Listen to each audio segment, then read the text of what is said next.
égoïste. Quand l'intérêt se trouve dans un camp adverse, on brandit des valeurs morales. Là, maintenant, on ne parle pas d'un état de droit. Il ne parle pas d'un état de droit. Il brandit les valeurs morales. Et le bourgmestre, il est en train d'usurper le pouvoir judiciaire.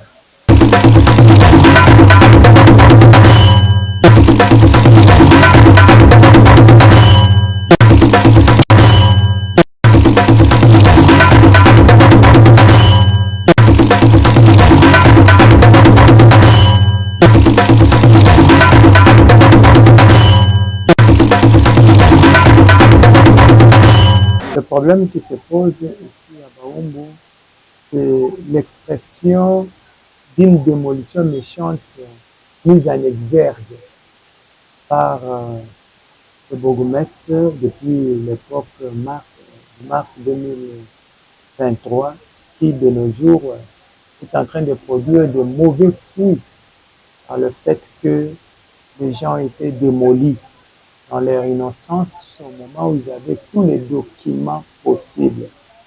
Les choses graves, l'argument avancé par le bourgmestre était celui de savoir que ces gens étaient à côté d'une école, alors que ce n'était pas l'argument fondé, parce que ces constructions qui sont autour de l'école dataient depuis 1975, avant même notre naissance.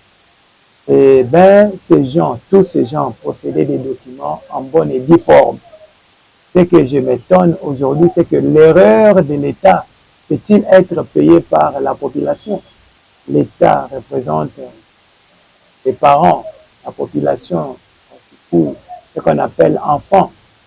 Alors, l'enfant a pu faire ce qui est de son droit, d'avoir tous les documents possibles. Et bien, le bourgmestre, comme on venait aussi de les nommer, il n'avait pas 3 mois, il voulait faire voir quand même qu'il travaillait, mais il est mal parti parce qu'il a touché les sites qu'il ne fallait pas toucher. Et là où il y avait des immeubles, il a démoli. Aujourd'hui, c'est une catastrophe. Aujourd'hui, c'est une catastrophe. Les gens profitent de ces endroits pour braquer les gens.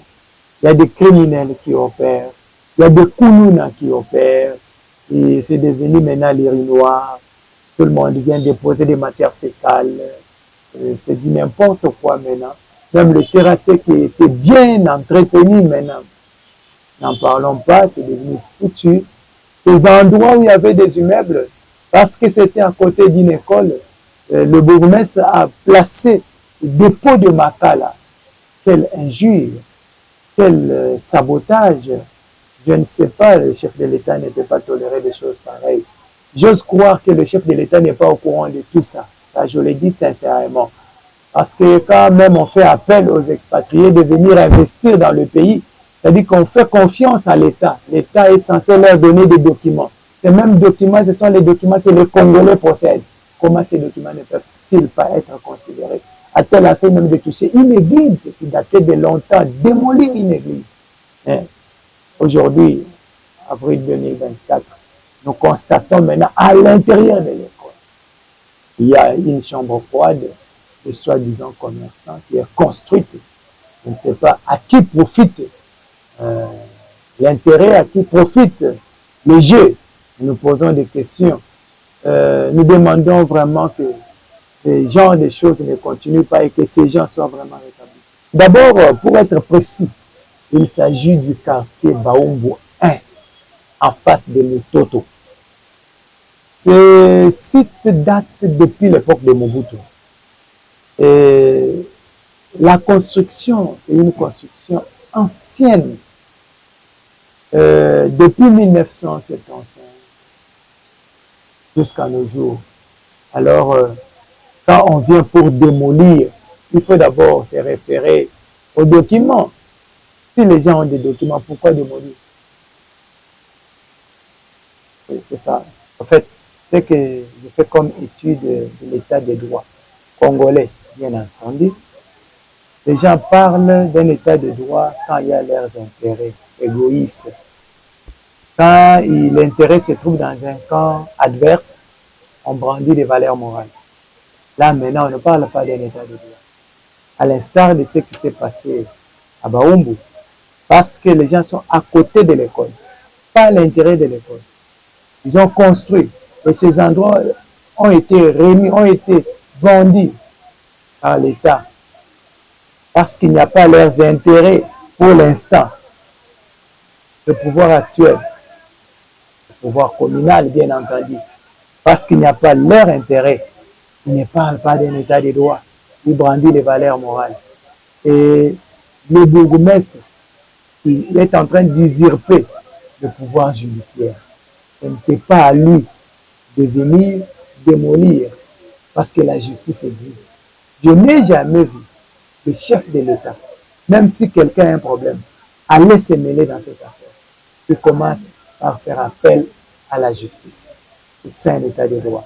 Un état de droit, c'est un état où les trois pouvoirs sont respectés. Le pouvoir judiciaire respecté, le pouvoir exécutif respecté, le pouvoir législatif respecté. Le bourgmestre fait partie du pouvoir exécutif. Mais à ma grande surprise, je le vois en train de faire en train de jouer le rôle du pouvoir judiciaire. Je me dis, est-ce que c'est ça l'état de droit, entre guillemets, prôné par le chef de l'État? Non, le bourgmestre n'a pas compris la vision du chef de l'État.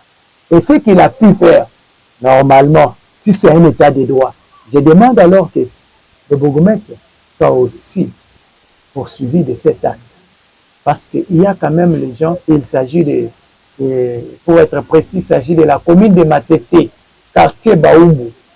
Commune de Matete, quartier Baoumbu 1, en face de Mutoto.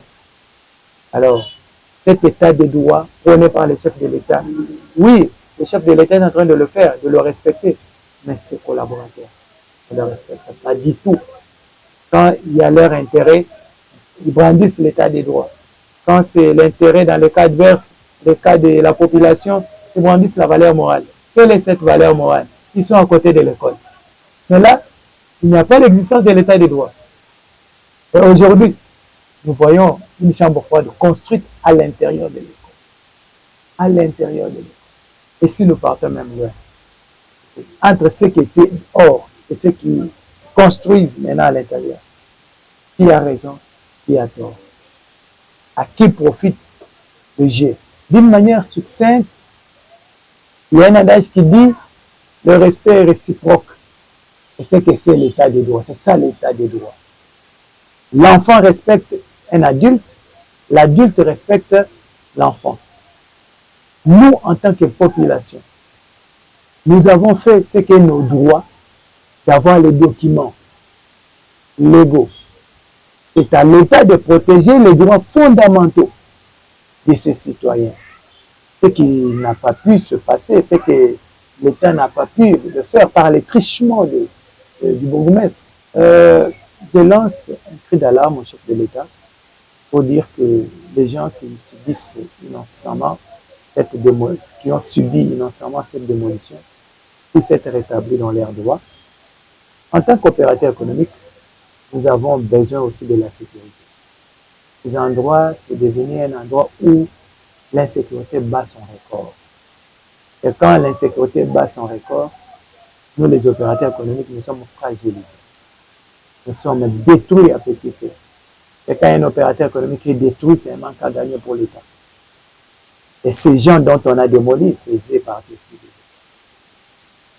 Et n'est-ce pas un manque à gagner pour l'État? Que le chef de l'État puisse vraiment voir cette situation. Parce que les gens profitent de sa bonne volonté pour les détruire à petit feu. En tout cas, je le dis, le chef de l'État a une bonne moralité, bonne éducation. Il se bat corps et âme pour construire ce pays. Mais les gens profitent de ça pour les détruire.